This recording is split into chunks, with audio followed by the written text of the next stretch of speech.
Olá, meu nome é Maicon e hoje eu venho compartilhar aqui algumas coisas que eu pensei ao longo da minha releitura da novela Noites Brancas, de Dostoiévski. E se ao fim desse vídeo você tiver encontrado sentido na interpretação que eu fiz dessa obra, ou se eu tiver te feito pensar de alguma forma, eu gostaria de pedir para que você deixasse a sua curtida aqui embaixo e se inscrevesse no canal, isso me ajudaria muito. Esse texto de Dostoiévski me parece tratar bastante sobre o ego, sobre o egoísmo e sobre os diferentes pontos de vista que existem em cima da ideia de viver.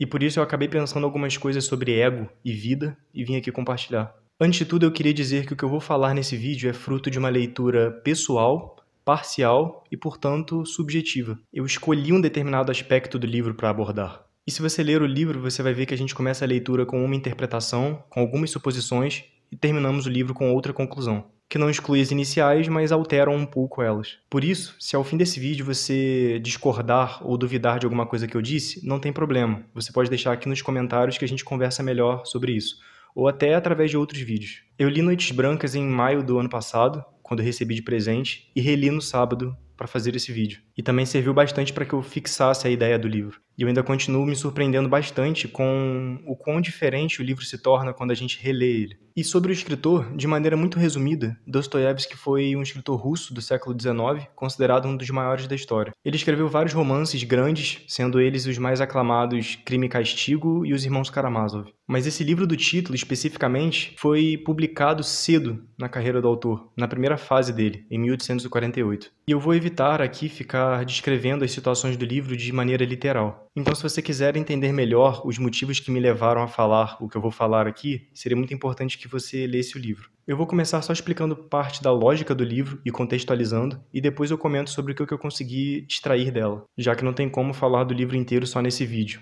Seria preciso uma palestra inteira. O protagonista, que curiosamente não é nomeado ao longo do livro, tem 26 anos, é muito solitário, tem dificuldade em se relacionar com as outras pessoas, ele é muito tímido e parece ter passado a vida inteira só pensando, só vivendo consigo mesmo. E parece que no fundo ele gosta dessa vida, ele idealiza ela e idealiza relações com outras pessoas. Mas ele é um romântico. E o que isso significa? Não necessariamente alguém que leva flores para o parceiro ou para a parceira, mas um romântico no sentido original do conceito é alguém que deseja o desejo. O romântico quer sentir, quer desejar e idealiza várias ambições, mas não necessariamente ele quer realizar essas ambições, não necessariamente ele quer satisfazer os desejos. O romântico é muito intenso, é muito profundo e ele mesmo sabe disso, pelo menos na maioria dos casos. E o protagonista de Noites Brancas tem muitos traços românticos. Quando ele conhece a mulher, que inclusive é um dos poucos seres humanos que ele parece ter conversado na vida, ele vê nela uma oportunidade de mostrar tudo o que ele é e toda a forma como ele enxerga o mundo e as coisas.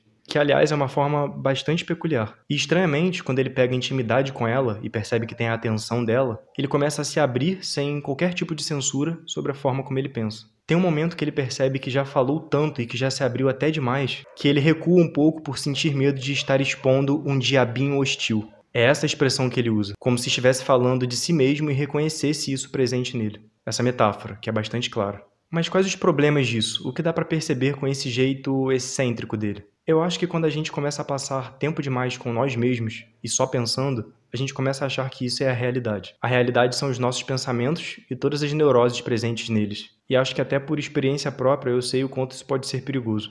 A realidade compartilhada pela maioria das pessoas, a única realidade considerada possível, é caracterizada por coisas materiais, por relações sociais, familiares, e que muitas vezes, claro, são mediadas por ligações espirituais. E quando nós nos distanciamos disso, do contato social, a gente passa a dar vida a uma realidade que é pessoal, é nossa, mas que na grande maioria das vezes não condiz com o que realmente é. Sendo mais direto, por vezes nós vivemos um inferno dentro de nós mesmos que, na verdade, não existe. É um inferno que não condiz com o que realmente é. Pelo menos na maioria das vezes não condiz. Não condiz com o que está acontecendo de verdade. Ele só está ali porque nós criamos ele, por acreditarmos que o que a gente enfrenta dentro de nós mesmos é tão real quanto uma conversa na esquina. Ou seja, nós alimentamos essa realidade abstrata. E aí, quando nós verdadeiramente conversamos com alguém na esquina, um novo choque de realidade vem, e nós ficamos com dificuldade em distinguir o que realmente tem que ser considerado. O nosso inferno interior é abstrato, e que muitas vezes, por mais que não sempre, é só abstrato,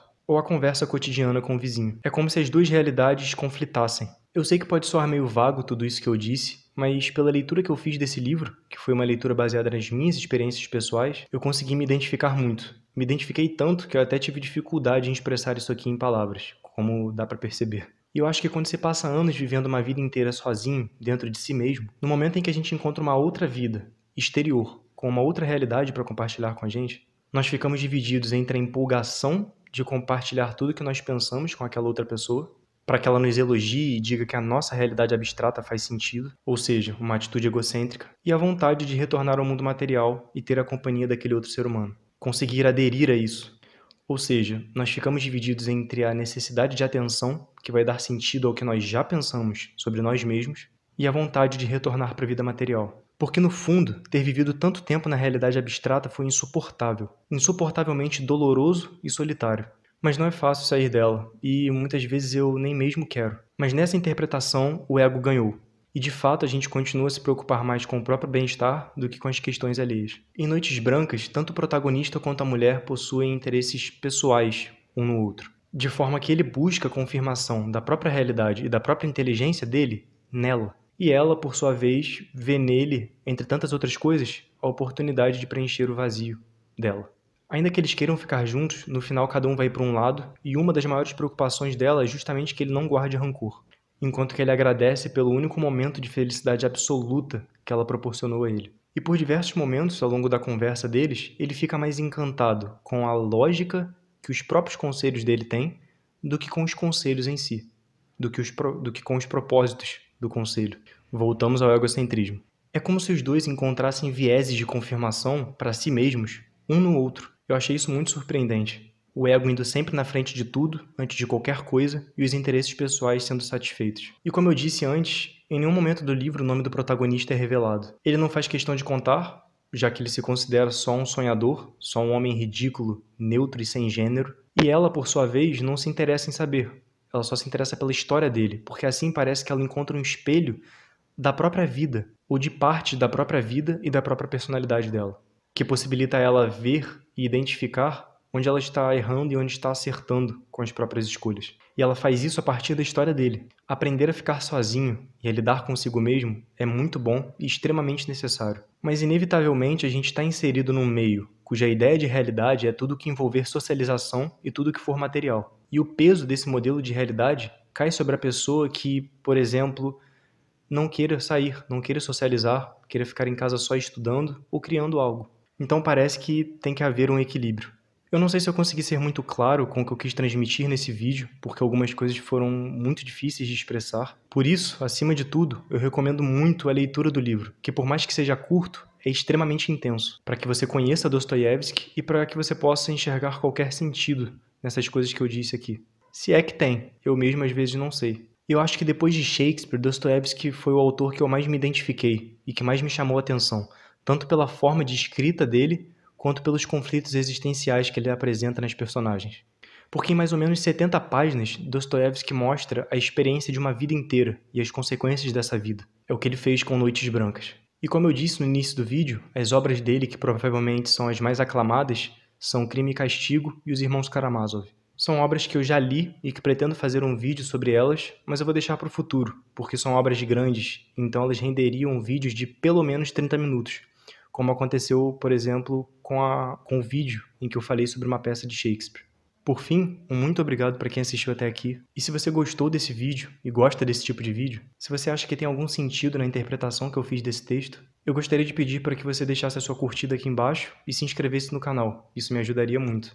E também compartilhe esse vídeo com alguém que gostaria de ouvir sobre esse tema ou de conhecer mais sobre a obra de Dostoiévski. Assista também ao meu último vídeo, que eu vou deixar aqui em cima, no qual eu falo sobre a questão da vaidade em analogia com o soneto de número 3, de Shakespeare. Até a próxima.